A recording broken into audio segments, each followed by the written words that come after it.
बाल राम कथा chapter number 1 Awadhpuri में राम।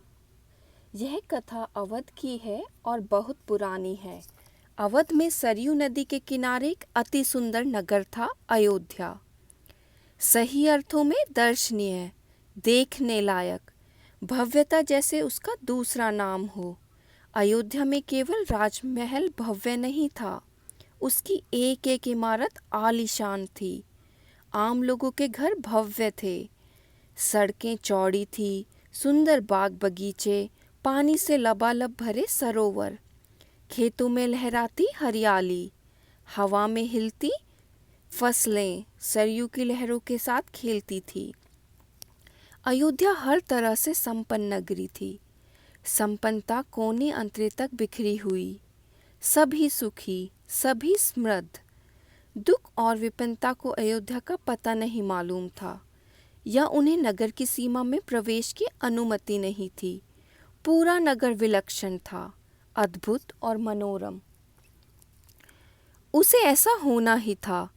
वह कौशल राज्य की राजधानी था। राजा दशरथ वहीं रहते थे। उनके राज में दुख का भला क्या काम। राजा दशरथ कुशल योद्धा और न्यायप्रिय शासक थे।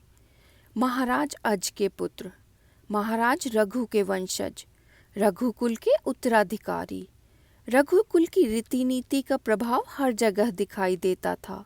सुख समृद्धि से लेकर बात व्यवहार तक लोग मर्यादाओं का पालन करते थे, सदाचारी थे।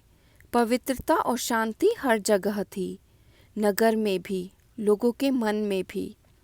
राजा दशरथ यशस्वी थे, उन्हें किसी चीज़ की कमी नहीं थी। राज सुख था, कमी होने का प्रश्न ही नहीं था। लेकिन उन्हें एक दुख था, छोटा सा दुख, मन के कोने में छिपा हुआ। वह रह रहकर उभर आता था, उन्हें सालता रहता था। उनके कोई संतान नहीं थी। आयु लगातार बढ़ती जा रही थी। उनकी 3 रानियां थीं, कौशल्या, सुमित्रा और कैकेयी। रानियों के मन में भी बस यही एक दुख था, संतान की कमी। जीवन सूना सूना लगता था।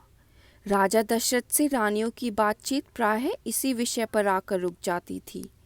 राजा दशरथ की चिंता बढ़ती जा रही थी।